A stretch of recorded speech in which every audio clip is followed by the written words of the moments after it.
The United States enters 1941 with military aviation policies rooted in institutionalized racism. For 2 decades, the Army Air Corps has maintained that African Americans lack the cognitive capacity, courage, and reflexes required for aerial combat operations. This position isn't merely prejudice. It represents official military doctrine supported by reports and training manuals that categorize black citizens as unsuitable for technical military occupations. Eleanor Roosevelt challenges these assumptions directly. In April 1941, the First Lady flies with Charles Alfred Anderson, Chief Civilian Flight Instructor at Tuskegee Institute in Alabama. Anderson, known as Chief within aviation circles, takes Mrs. Roosevelt on a demonstration flight that receives national press coverage. The political implications prove significant. Mrs. Roosevelt subsequently uses her influence within the administration to pressure military leadership. Congress responds with Public Law 18, passed in January 1941. The legislation mandates that the War Department establish training programs for African American aviation personnel. The law doesn't request this action, it requires compliance. Military leadership receives orders to create an all-black flying unit, regardless of institutional resistance. That resistance manifests immediately in site selection. The Army Air Corps chooses Tuskegee, Alabama, deliberately. Located in the heart of segregated territory, the facility sits isolated from major metropolitan areas and military installations. The location ensures that if the program fails, and senior officers anticipate failure, the collapse will occur away from public scrutiny and media attention. If you appreciate evidence-based World War II history, like and subscribe to this channel. Comment below with your location. We want to know where our viewers are watching from around the world. Tuskegee Army Airfield begins operations in July 1941. The facility receives equipment rejected by established bases. Runway lengths fall below standard specifications for fighter training. Aircraft assigned to the program represent older models already phased out at white training facilities. Maintenance infrastructure consists of temporary structures rather than permanent hangars and workshops. Every aspect of the installation's design suggests deliberate underfunding masters bureaucratic compliance. The first aviation cadet class arrives to discover instructors briefed that these students will fail at rates 3 times higher than white cadets. This expectation isn't based on preliminary testing or performance metrics. It reflects institutional assumptions about racial capacity. The program begins with failure, anticipated as the inevitable outcome. Captain Benjamin Oliver Davis, Jr. assumes leadership of the cadet program. His qualifications are exceptional. Davis graduated from the United States Military Academy at West Point in 1936. During his 4 years at the academy, he experienced complete social ostracism. Not a single white cadet spoke to him outside of required military interactions. Now he commands the first class of black aviation cadets, facing institutional hostility, more organized than anything he encountered at West Point. The training regimen implemented at Tuskegee exceeds standards applied at white facilities. Cadets at integrated bases receive multiple opportunities to pass flight evaluations. Tuskegee cadets receive 1 attempt. White aviation students struggling with navigation receive remedial instruction and additional training hours. Tuskegee students demonstrating any weakness face immediate elimination from the program. The failure rate isn't organic. It's engineered through systematically harsher standards. Despite these obstacles, the first graduating class completes training on March 7, 1942. 5 pilots earn their wings: Benjamin O. Davis, Jr., George S. Roberts, Mac Ross, Lemuel R. Custis, and Charles H. DeBow. Their success creates an administrative problem for the Army Air Corps. The program cannot be terminated after producing qualified graduates. Training continues with additional classes. By mid-1943, sufficient pilots have completed training to form the 332nd Fighter Group. The organization consists of 4 squadrons: the 99th, 100th, 301st, and 302nd Fighter Squadrons.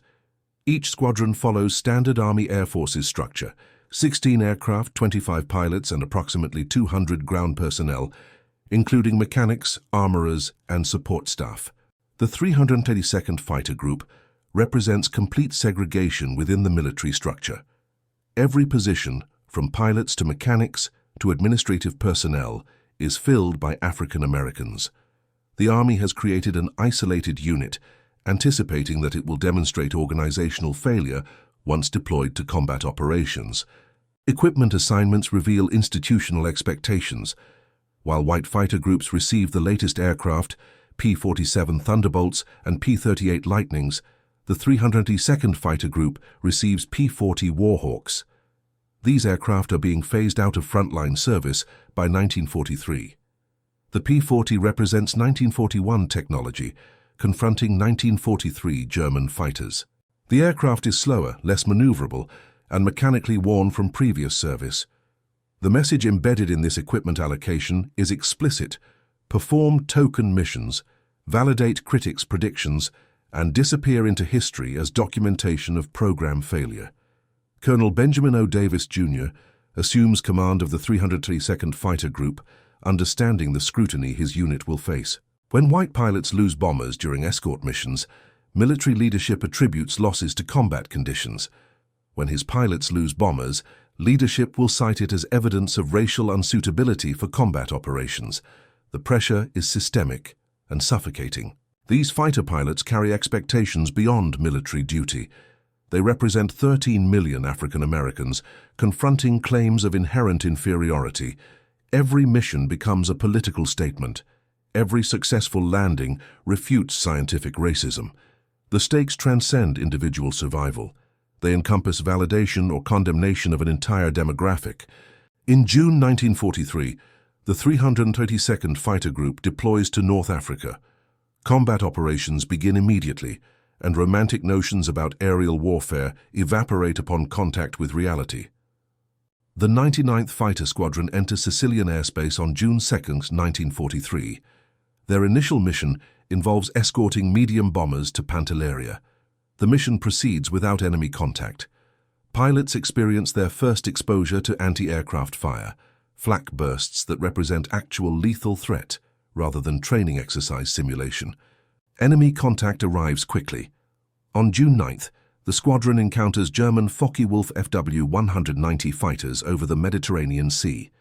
Lieutenant Charles B. Hall achieves the unit's first aerial victory, shooting down an enemy aircraft. This accomplishment should warrant celebration, but white commanders at 13th Air Support Command observe with skepticism rather than approval. The P-40 Warhawk's obsolescence becomes apparent in European combat conditions. In 1941, the aircraft performed competitively against Axis fighters. By mid-1943, German aircraft technology has advanced significantly. The Focke-Wulf FW-190 can outclimb the P-40 by 500 feet per minute. The Messerschmitt Bf-109G demonstrates superior turning performance at high altitude. The P-40's maximum speed of 360 miles per hour is exceeded by Luftwaffe fighters capable of 390 miles per hour. Fighter pilots cannot pursue targets they cannot overtake. They cannot escape threats faster than their aircraft. The Tuskegee pilots fly outdated equipment into modern combat conditions, where technological disadvantage translates directly into tactical vulnerability. July 2, 1943, becomes the day when program termination appears imminent. During a mission over Castelvetrano Airfield in Sicily, the 99th Fighter Squadron is ambushed by approximately 12 Messerschmitt Bf-109 fighters, attacking from superior altitude with the sun at their backs. The attack represents textbook fighter tactics, diving from an advantageous position with maximum speed and surprise. 2 P-40 aircraft are shot down. Lieutenant Sherman W. White is killed.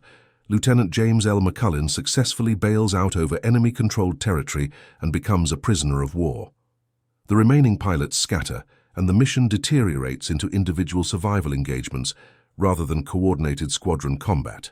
Upon return to base, recriminations begin immediately. Colonel William Momyer, commander of the 33rd Fighter Group, files an official report that functions as an indictment rather than operational assessment. The document claims the 99th Fighter Squadron demonstrates insufficient aggressive spirit, poor formation discipline, and combat effectiveness inferior to white squadrons operating in the same theater. The report reaches General Henry H. Hap Arnold, commanding general of the Army Air Forces, accompanied by recommendations. Momyer proposes removing the 99th from combat operations and reassigning them to coastal patrol duties, essentially military busywork removed from actual combat zones. Time magazine publishes coverage questioning whether African Americans possess appropriate temperament for aerial combat.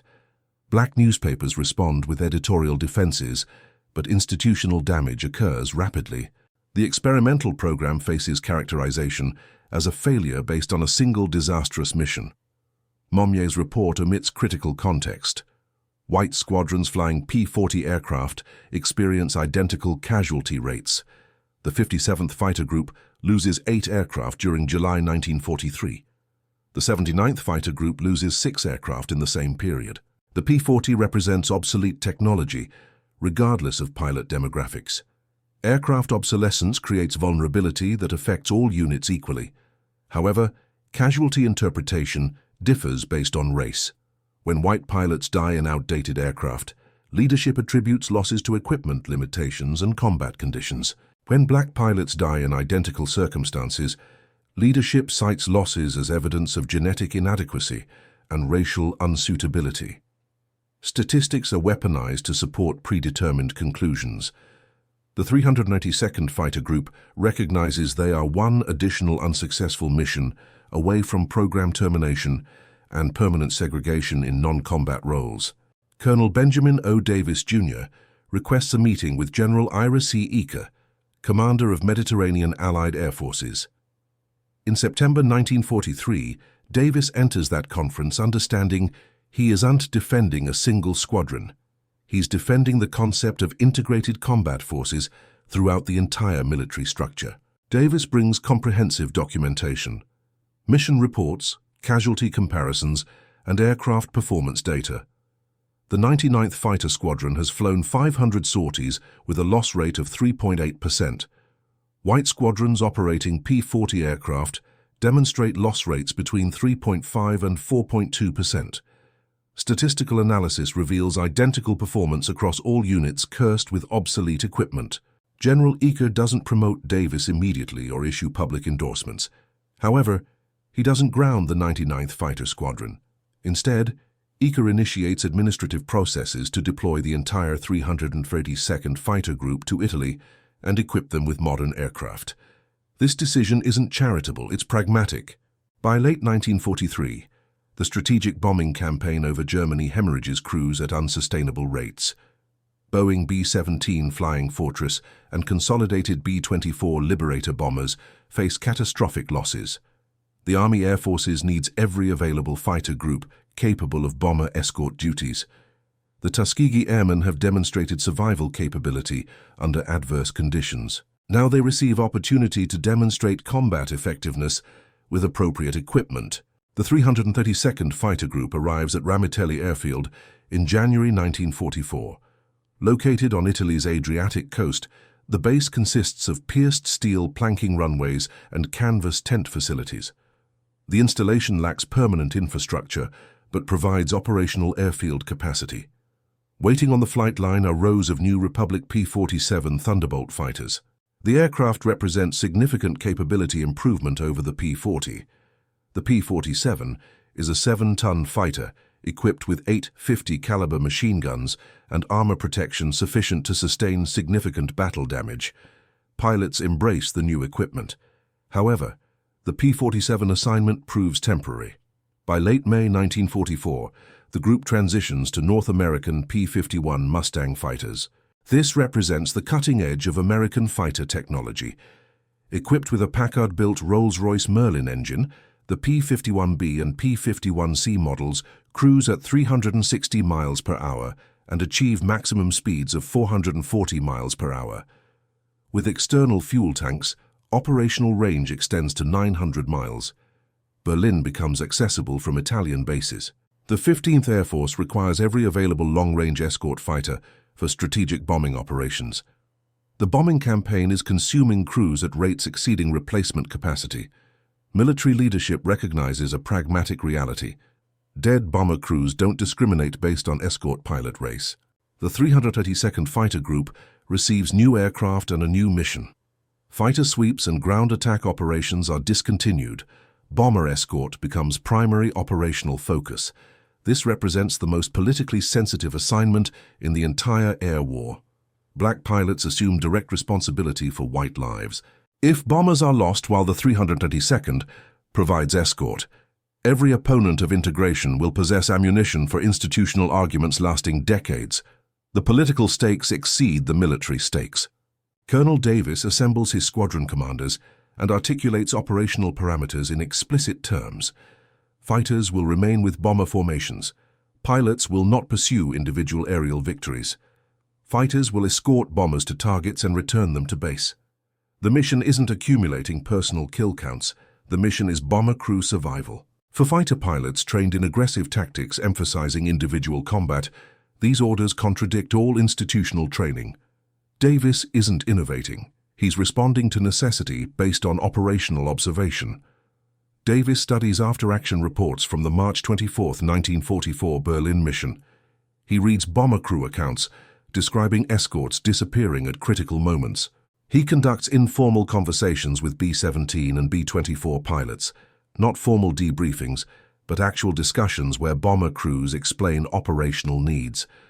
Bomber crews don't need impressive kill statistics. They need escort fighters remaining close when German fighters attack formations.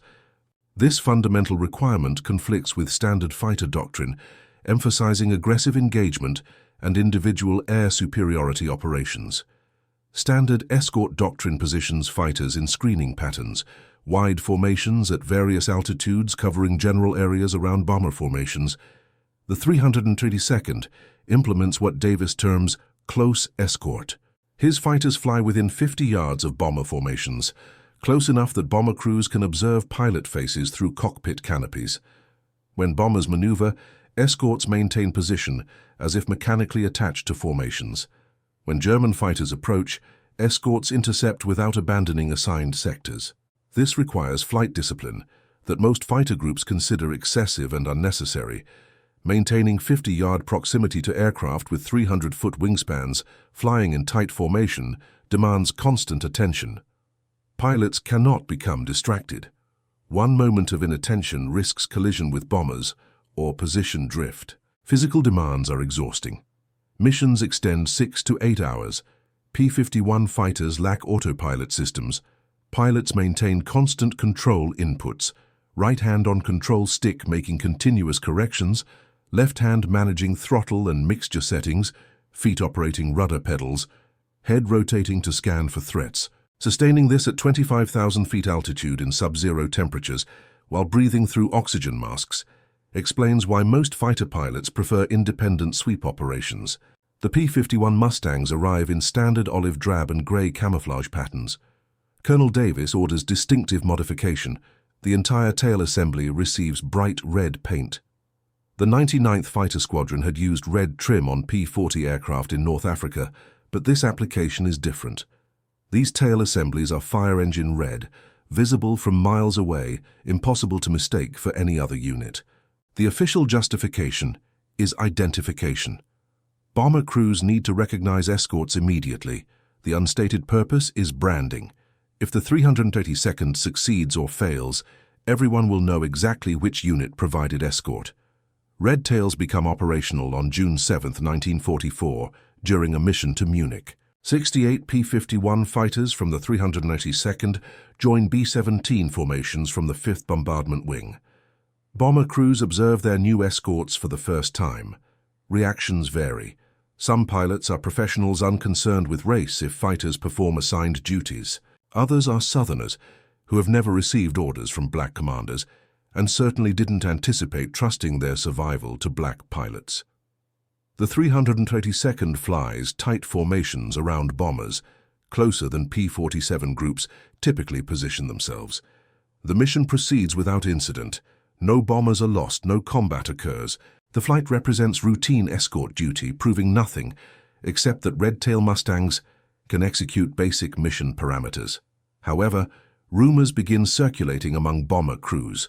Unofficial reports claim the 382nd has never lost a bomber to enemy fighters. This isn't statistically accurate yet, but the reputation is forming based on early mission performance.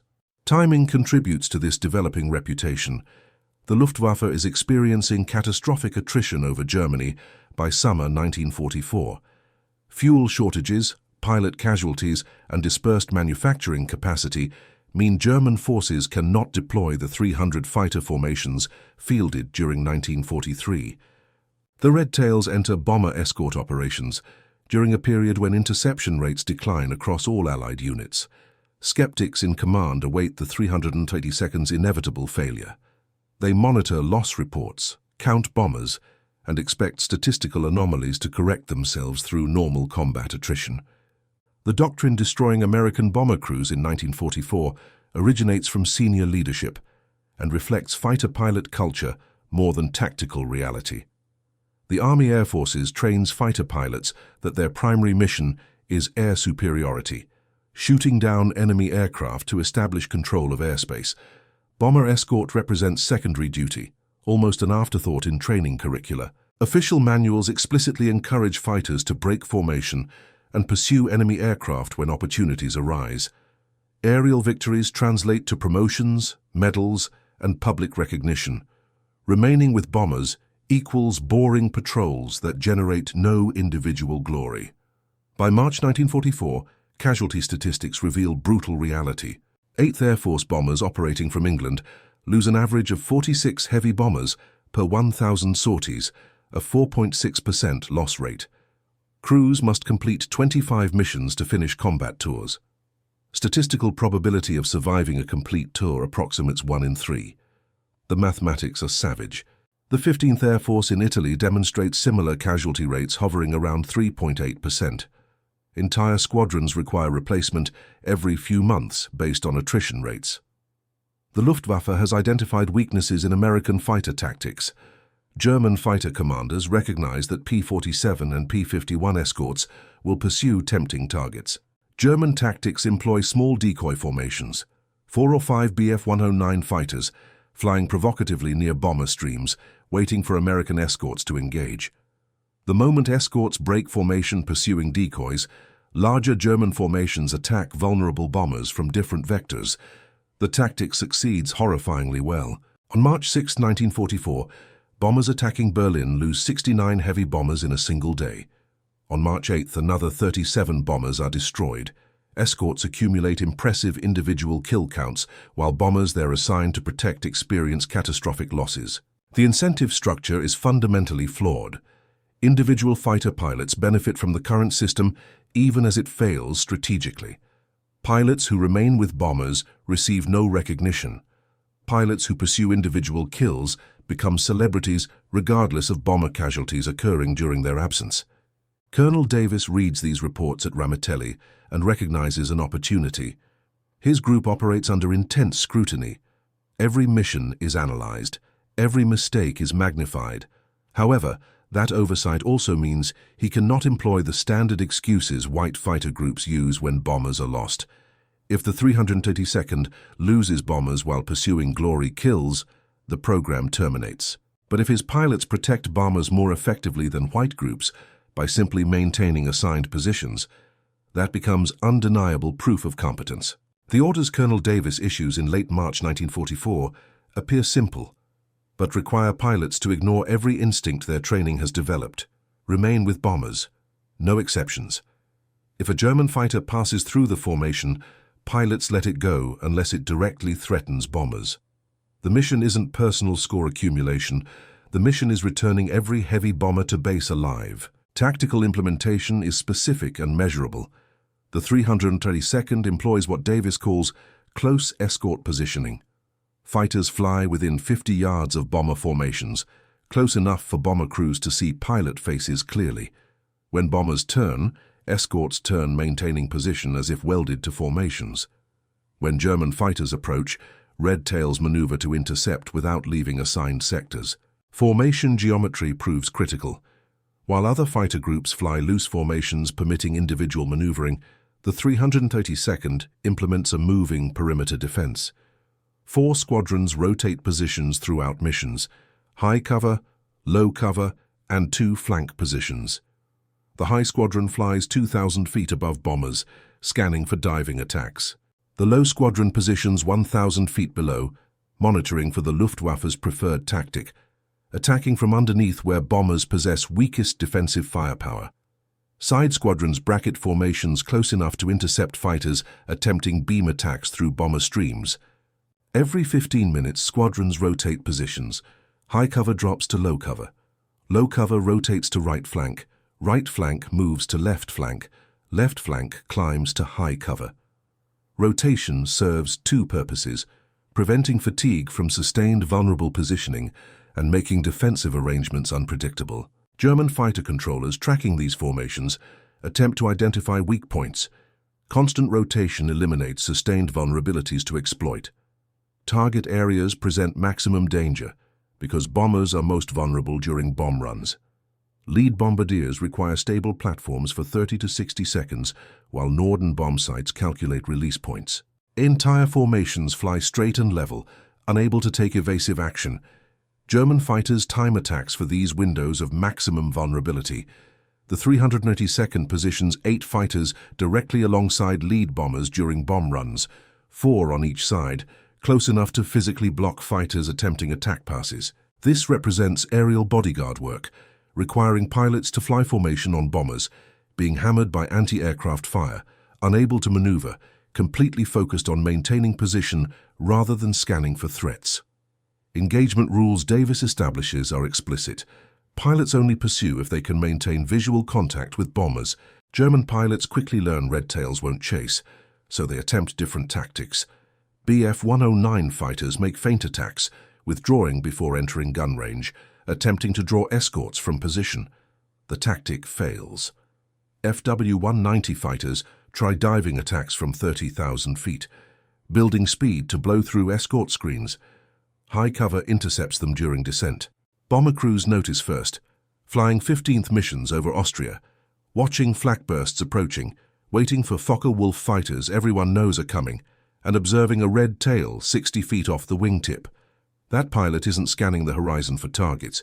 He's watching your aircraft, matching every maneuver, a guardian who won't leave regardless of circumstances.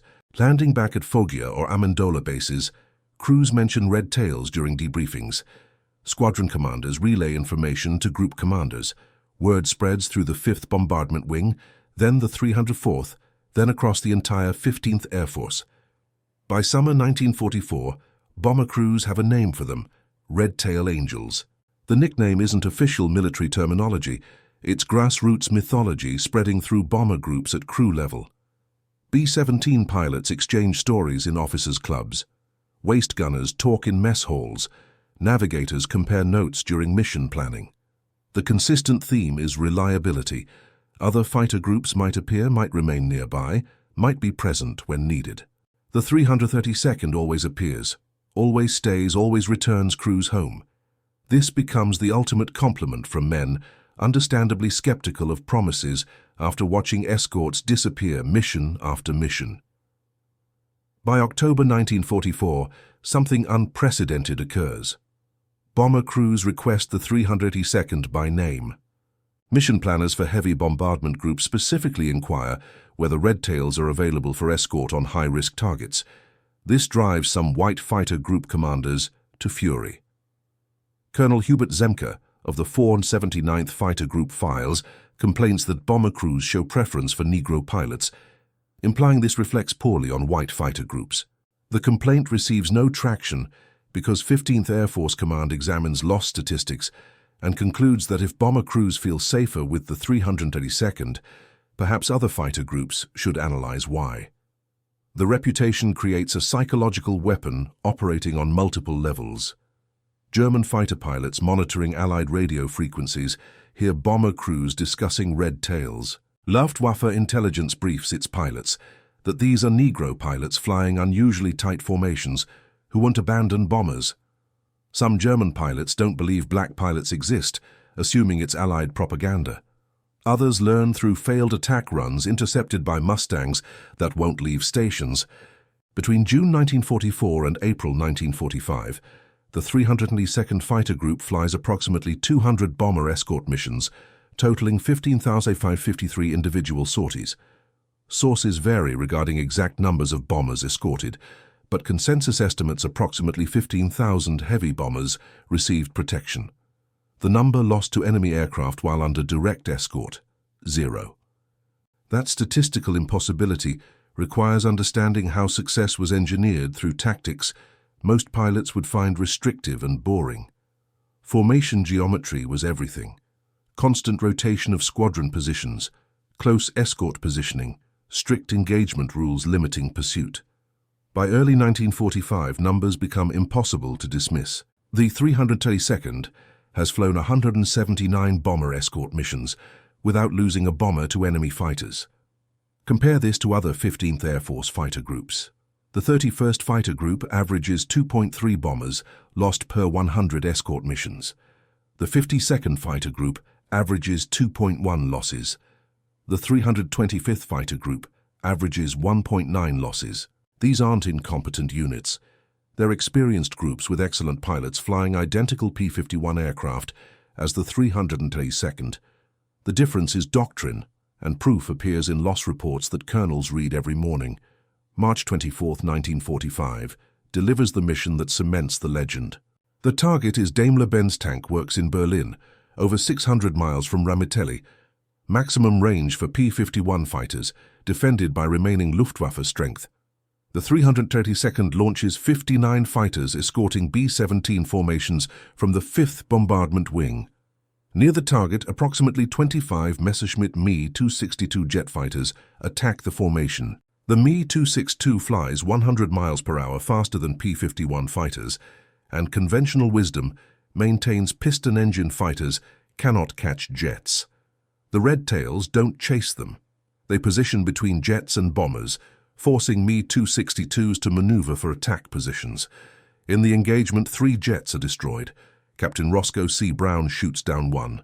Lieutenant Earl R. Lane destroys another. Second Lieutenant Charles V. Brantley accounts for the third. This represents the only engagement where the 332nd shoots down 3 Me-262 jets in a single mission. Every bomber returns to base. The mission report circulates through every bomber base in Italy. The story receives embellishment. Some versions claim 6 jets destroyed, others say Red Tails chased jets to their bases. The truth proves impressive enough. During the war's final months, against Germany's most advanced aircraft flown by experienced pilots, the 332nd protected bombers and destroyed 3 jets while maintaining formation integrity. The war concludes in May 1945. The 332nd Fighter Group returns to the United States with records nobody can dispute and few want to publicly celebrate. They have flown 1,178 combat missions, destroyed 112 enemy aircraft in aerial combat, destroyed another 150 on the ground, sank a destroyer with machine gun fire and accumulated 96 distinguished flying crosses. The zero bomber loss record, officially recognized as losing bombers at rates lower than any other 15th Air Force fighter group, becomes the irrefutable response to every claim that black men cannot handle complex military operations. But America in 1945 isn't prepared for that conversation. The military attempts burial through silence. No ticker-tape parades celebrate the 332nd. No national radio broadcasts highlight their achievements. White press largely ignores them, while extensively covering other fighter aces.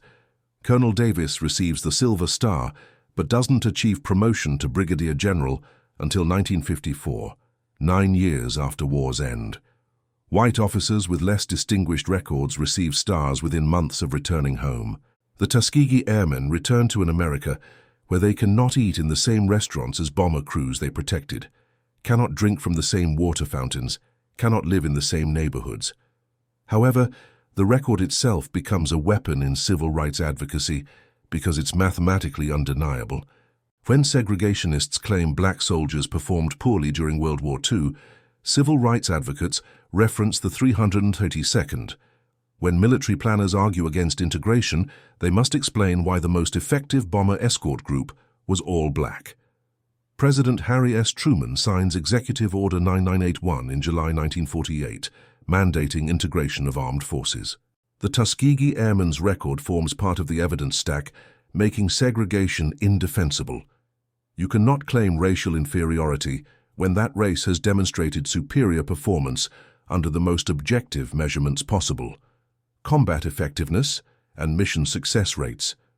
The tactical doctrine they pioneered becomes standard training for fighter escorts within a decade.